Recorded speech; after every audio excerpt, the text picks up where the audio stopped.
Good morning, children. Today we are going to discuss the page 17 in which we are discussing Coulomb's law in vector form. Coulomb's law in vector form. Here we have to prove that the charges obeys Newton's third law. Here are two charges Q1 and Q2. They are placed at a distance r. See, these two are same charges having positive and positive charge. Now, Q2 exert the force on Q1.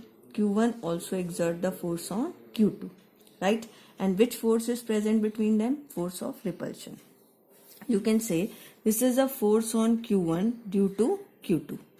Force on Q1 देखो first suffix 1 है तो ये किस पे है force on Q1 किसकी वजह से second right and the force on Q2 पर कौन फोर्स लगा रहा है Q1 कौन सी डायरेक्शन में इस डायरेक्शन में this is F21 this is the force on Q2 due to Q1 now R12 cap is a unit vector which is pointing from 1 to 2 as already written in your notes. You can see from there. R21 cap is a unit vector pointing from 2 to 1. Second charge to first charge. Right? R21 cap is a unit vector pointing from second to first. Now, what is the force on first charge due to second? I am writing it in vector form. 1 by 4 pi epsilon naught Q1 into Q2 divided by R square. How you will give its direction? F12 की direction क्या है देखो F12 की direction है Q2 से Q1 और यहाँ कौन सा यूनिट वेक्टर है R21 cap this is R21 cap now what is F21 it is 1 by 4 pi epsilon naught Q1 into Q2 R square and what is the direction of F21 that we have specified same as R12 cap so that's why I am writing here R12 cap. Now what is R12 cap is equal and opposite to R21 cap. These are two unit vectors which are acting in opposite direction. If I put the value of R12 cap as minus R21 cap it become 1 by 4 pi epsilon naught Q1 into Q2 R square into minus of R21 cap. So we can write this as F21 is equal to minus of F12. This means force on Q2 by Q1 is equal and opposite to force on Q1 by Q2. Is it clear? This means it obeys Newton's third law. So here we have written in general the force in vector form 1 by 4 pi epsilon naught Q1 into Q2 divided by R square into R cap. This is in terms of unit vector. If I want to write it in vector form, then R cap is vector R divided by its magnitude. So F become 1 by 4 pi epsilon naught Q1 into Q2 divided by R square into vector divided by its magnitude. So it become Q1, Q2, 4 pi epsilon naught R cube into vector R. So see the difference. When you are writing it in terms of unit vector, then in the denominator there is R square. When you are writing it in vector form, then in the denominator there is R cube. This is very important difference. I think page 17 is clear to you now.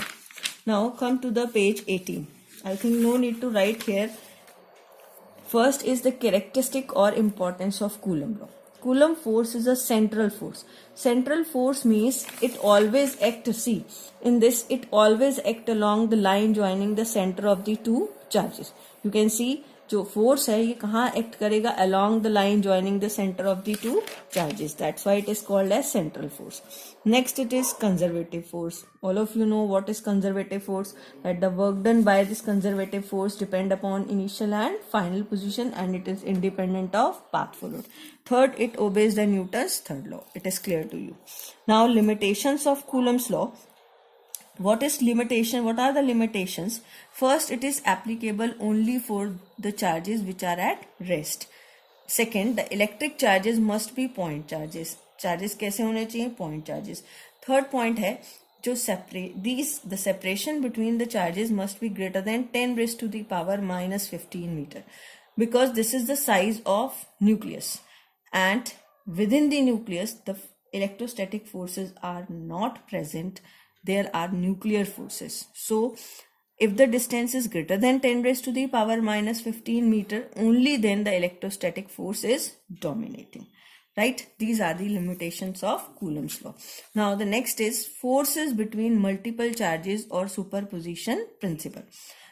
What is superposition principle? If the number of charges are interacting in a space, then the total force on a given charge is the vector sum of the forces due to all other charges present in a space. That I will tell you mathematically. Suppose if the charges, you can see it on page number 19 of your notes.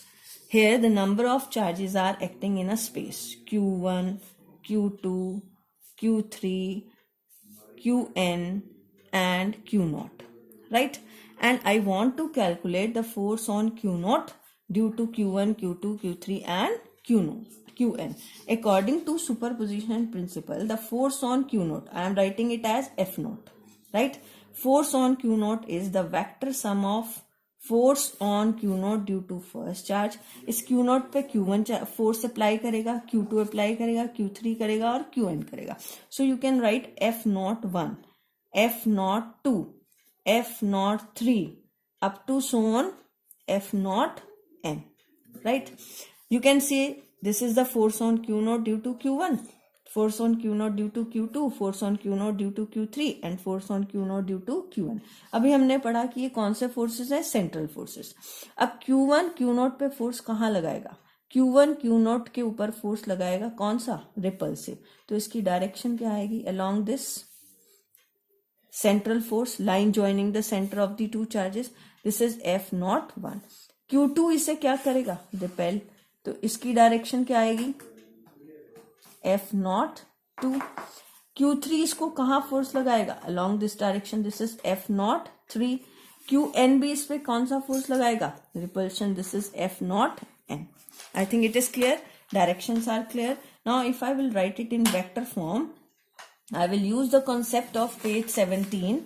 This is F01 is 1 by 4 pi epsilon naught Q0 into Q1 divided by R0 1 square. And sorry, R1 naught square and R1 naught cap is a unit vector. R1 naught. If I will open this page number 17, just a minute. On page number 17, when I have written F12, then I have taken R21 cap. See the suffix. R12, sorry, F12, R21, F21, R12. दोनों suffix क्या हो रहे हैं? Reverse. अगर मैं यहाँ F12 लिख रही हूँ तो ये R21 कैप है. So that's why I am writing here F01 R10 cap. So F02 is equal to 1 by 4 pi epsilon naught Q0 into Q2 R20 square R20 cap. In the same way you can write F0n 1 by 4 pi epsilon naught Q0 into Q0 Qn Rn naught square Rn naught cap. Now put these values in this above equation. Now in your notes you can see when you add these, when you put it in this equation number 1, you can take 1 by 4 pi epsilon naught common, Q0 common and remaining terms are these. Now you can write it in summation form. I equal to 1 to n Qi divided by Ri naught square Ri naught. जो चीज आपकी very करिए 1 2 3 up to Son n, तो हमने इसको कौन सी form में दे दिया? समेशन फॉर्म में, राइट? अब ये सुपरपोजिशन प्रिंसिपल के न्यूमेरिकल ही पूछे जाएंगे आपसे, डेरिवेशंस बहुत कम पूछी जाती है इस पे, राइट? नाउ